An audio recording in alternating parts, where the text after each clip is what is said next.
తరచి చూస్తే తండ్రిని మించిన తనయుళ్ళు మనకు అడుగడుగునా తారసపడుతూనే ఉంటారు. కానీ అన్నయ్యను మించిన తమ్ముళ్ళు మాత్రం చాలా అరుదుగా కనిపిస్తూ ఉంటారు. తన అన్నయ్యను స్ఫూర్తిగా తీసుకుని సినీ రంగ ప్రవేశం చేసి అంచెలెంచెలుగా అన్నయ్యకు తగ్గ తమ్ముడు అనిపించుకుని ఆపై అన్నయ్యను మించిన తమ్ముడు అనిపించుకోవడం కేవలం పవన్ కళ్యాణ్కు మాత్రమే చెల్లింది. తొలి ప్రేమతో తొలి విజయం అందుకున్న పవన్ కళ్యాణ్ తమ్ముడు అంటే ఇలా ఉండాలి అనిపించుకున్నాడు.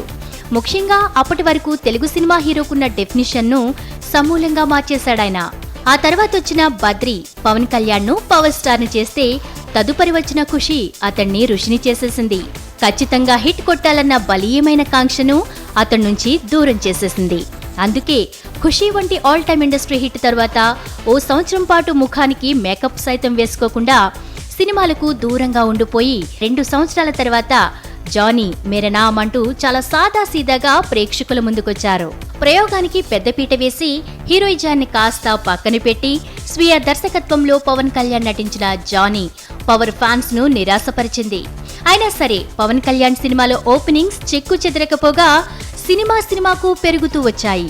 ఫ్లాప్ అయిన సినిమాల కలెక్షన్లే ఇలా ఉంటే ఇక సినిమా హిట్ అయితే కలెక్షన్లు ఏ రేంజ్ లో ఉంటాయో అని భావించిన వారికి, భయపడిన వారికి జల్సా చిత్రం సమాధానం చెప్పింది. జల్సా తర్వాత కూడా పవన్ కళ్యాణ్ చిత్రాలు మళ్లీ ఫ్లాప్ అయ్యాయి. కానీ ఫ్లాప్ అయినవి పవన్ కళ్యాణ్ సినిమాలు మాత్రమే, పవన్ కళ్యాణ్ కాదు. అందుకు ఉదాహరణే అసాధారణ విజయం సాధించిన గబ్బర్ సింగ్. ఆ చిత్రం అనంతరం వచ్చిన కెమెరామెన్ గంగతో రాంబాబు అంచనాలను అందుకోలేకపోయింది. అందుకే అత్తారింటికి దారేది చిత్రం కోసం పవర్ ఫ్యాన్స్ తో పాటు ప్రేక్షకాభిమానులంతా ఆత్రంగా ఎదురు చూస్తున్నారు.